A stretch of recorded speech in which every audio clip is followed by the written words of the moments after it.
Emmanuel Navon, bonjour, Boker Tov. Merci d'être avec nous ce matin sur Studio Kalita. Nous le disions en titre, on peut parler d'une très vive tension dans la région, en particulier autour de la Syrie. Et quand on dit autour de la Syrie, eh bien c'est presque chez nous, ici en Israël. Ce matin, et bien entendu, on est dans l'attente d'une décision américaine concernant une riposte à l'attaque chimique de Douma. Et on a le sentiment, et dites-moi si je me trompe, que la décision du président américain est prise. Il devrait y avoir une attaque. Et est-ce qu'il est exact de dire qu'aujourd'hui, à l'heure actuelle, le président américain tente de consolider une coalition militaire ? Oui, il tente de consolider une coalition, mais pas seulement militaire, une coalition qui doit être occidentale, une coalition unie entre en particulier les États-Unis, la Grande-Bretagne et la France pour stopper le désordre international que la Russie est en train d'établir, pas seulement au Proche-Orient, mais dans le monde en général, un ordre international cynique de la loi du plus fort. Et je pense qu'il est important que l'Occident soit uni pour arrêter cela. Et la Syrie sera le test de cette résolution occidentale. Je vous rappelle que les guerres civiles, en général, sont toujours un test pour le futur de l'ordre international. Ce fut le cas de la guerre civile en Espagne dans les années 30, de la guerre civile en Yougoslavie après la guerre froide. Et ça doit être le cas aujourd'hui en Syrie. Si l'Occident ne montre pas un front uni et résolu, Vladimir Poutine pourra continuer dans cet établissement de cet ordre international de la loi du plus fort, et ce serait très dangereux. Alors, deux questions. D'abord, est-ce que Donald Trump, parce qu'on a un peu toujours le sentiment que Donald Trump a des réactions imprévisibles, est-ce que dans le cas précis, vous avez le sentiment qu'il est en train de gérer la crise comme il le faut? Et quelles sont, d'une certaine manière, les cibles qui auraient un impact, qui le fera que l'armée américaine, ou en tout cas cette coalition militaire, pourrait frapper en ayant un impact véritablement sur la Syrie et également, on va dire, des effets collatéraux sur les partenaires de la Syrie, c'est-à-dire la Russie et l'Iran? La véritable question, c'est est-ce que les frappes occidentales toucheront les cibles liées au régime d'Assad, voire Assad lui-même? C'est ça. Est-ce que c'est envisageable que cette coalition vienne à envoyer des missiles, des Tomahawks sur le palais présidentiel de Damas, d'Assad, ou essaye de cibler Assad lui-même? Ce sera ça le test de la résolution occidentale et de la volonté occidentale en Syrie. Est-ce que oui ou non, Assad sera ciblé? S'il n'est pas ciblé, cela signifie finalement que l'Occident laisse la Russie maintenir ce dictateur monstrueux au régime et cédera aux menaces de Poutine, puisqu'évidemment Poutine menace de protéger Assad. Et il faut absolument que l'Occident montre à Poutine que l'Occident ne craint pas ces menaces. Sans des cibles directement, des attaques directes sur Assad et sur son palais, eh bien je doute que de telles frappes soient efficaces. On avait un peu le sentiment, et dites-moi si je me trompe, que Poutine menait une politique certes ferme, mais aussi avec une certaine forme de prudence. Et puis on a l'impression aussi que depuis le sommet d'Ankara avec Rouhani et Erdogan, eh bien Poutine semble vouloir aller presque à la confrontation. Qu'est-ce qui est en train de pousser Vladimir Poutine? D'abord, Poutine vient d'être réélu pour 6 ans. Et cela lui donne effectivement un sentiment d'être sûr de lui et de puissance. Et puis surtout, je pense qu'il y a eu cette erreur stratégique de Donald Trump la semaine dernière de déclarer que les États-Unis comptaient se retirer de Syrie. Et le message était très clair. Le message était vis-à-vis de la Russie, faites ce que vous voulez avec vos alliés iraniens et turcs. Et je dis alliés turcs alors que la Turquie est quand même un membre de l'OTAN. Faites ce que vous voulez en Syrie, cela ne nous intéresse pas. Donc évidemment, cela a renforcé Poutine dans son sentiment d'impunité. Il faut réparer cette erreur. Je pense que les États-Unis ne peuvent pas se permettre de délaisser le monde. Donald Trump, effectivement, a une vision du monde isolationniste. Cela est dangereux. Le monde a besoin des États-Unis, du leadership des États-Unis. Alors, que doit faire Israël dans un tel contexte et surtout après l'attaque Israël, enfin l'attaque qui est apparemment revendiquée, qui est selon la communauté internationale, qui proviendrait donc de l'armée de l'air israélienne contre la base T4 iranienne en Syrie. Que doit faire Israël, à votre avis, au cours des prochains jours?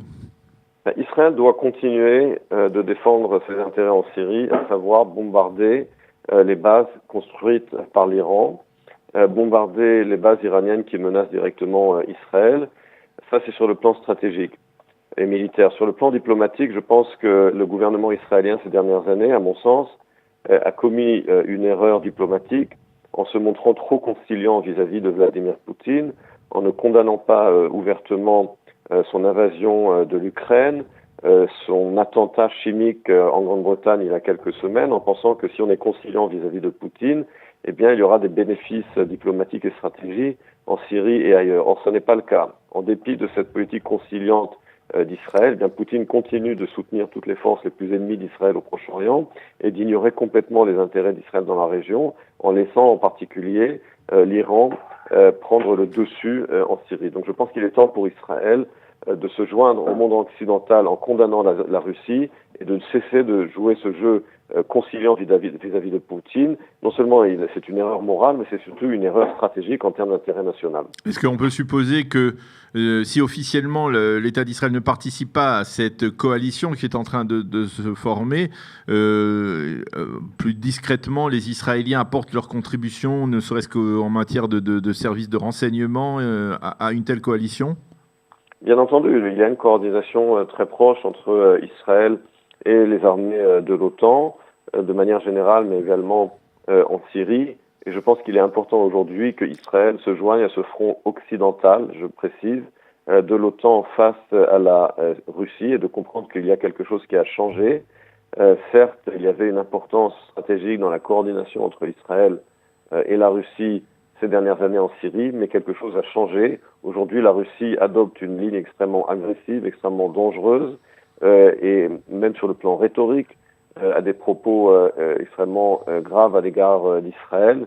Et il faut comprendre que quelque chose a changé dans l'attitude de Poutine et qu'Israël doit adopter une position très claire.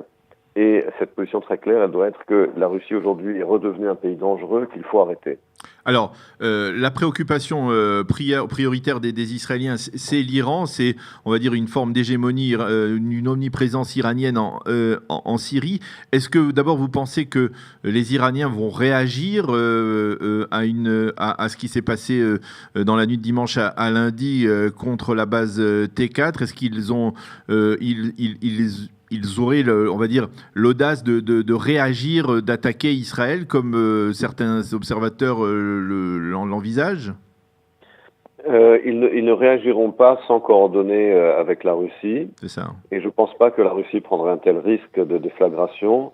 Et je pense que la réaction iranienne et russe dépendra également de la décision des États-Unis. Est-ce que les États-Unis se contenteront de frappes symboliques ou bien de frappes stratégiques qui atteindront directement le régime d'Assad? Je pense que cela influencera également les Iraniens, puisque si les États-Unis se montrent sérieux, cela créera une force de dissuasion vis-à-vis des Russes et des Iraniens. Ah, vous pensez que ça créera une force de dissuasion plutôt qu'une volonté, c'est-à-dire si la riposte américaine est solide, cette force de dissuasion sera effective plutôt qu'une riposte plus massive de la part des Russes, des Iraniens, de ce front, on va dire, de ce front des mauvais qui s'est réuni la semaine dernière à Ankara?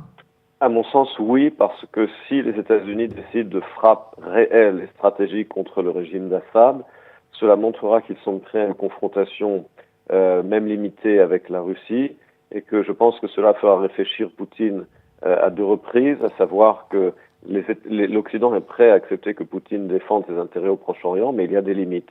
Et cette limite a été franchie avec l'usage des armes chimiques par Assad, et le soutien ouvert de Poutine pour Assad dans ce meurtre, dans ce crime de guerre, et que je pense que justement, si les États-Unis montrent qu'ils ne craignent pas Poutine et qu'ils sont prêts à un affrontement face à lui, cela créera une force de dissuasion. Cette force de dissuasion, aujourd'hui, elle manque.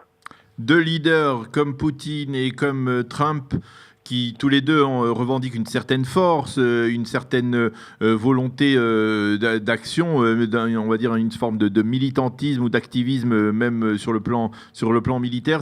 c'est pas, à votre avis, un risque d'une confrontation, on va dire, plus que régionale, même mondiale? Je ne pense pas que la Russie ait un intérêt à une telle confrontation. La Russie ne peut pas se permettre une telle confrontation. Il faut bien comprendre que la puissance russe est une puissance en trompe-l'œil, Oui. certes une puissance militaire réelle, mais une économie extrêmement faible, une économie qui dépend des hydrocarbures et qui ne crée rien de réel, une population vieillissante. Comme je l'ai dit, la Russie, c'est une puissance en trompe-l'œil. Et par conséquent, derrière cette puissance militaire et cette politique étrangère agressive, il y a un pays qui a de véritables faiblesses et qui ne peut pas se mesurer véritablement face à l'Occident. C'est-à-dire, vous voulez dire que Poutine n'a pas compris que Obama avait quitté la Maison-Blanche depuis 1 an et qu'à sa place, il y a quelqu'un qui est capable de lui tenir tête? Je pense que c'est pas seulement ça, c'est que jusqu'à aujourd'hui, il n'était pas clair quelle est la politique de Donald Trump. Est-ce que quand Donald Trump dit on va quitter la Syrie, et ensuite il dit on va faire des bombardements, il y a aussi un manque de clarté. Oui. Et je pense que Poutine était en train de tester le terrain avec l'inconnu de Trump. Et justement parce que Poutine depuis 1 an teste les limites des États-Unis, il est important, il est urgent à ce stade de montrer quelles sont les limites des États-Unis et d'où l'importance de la décision de Donald Trump.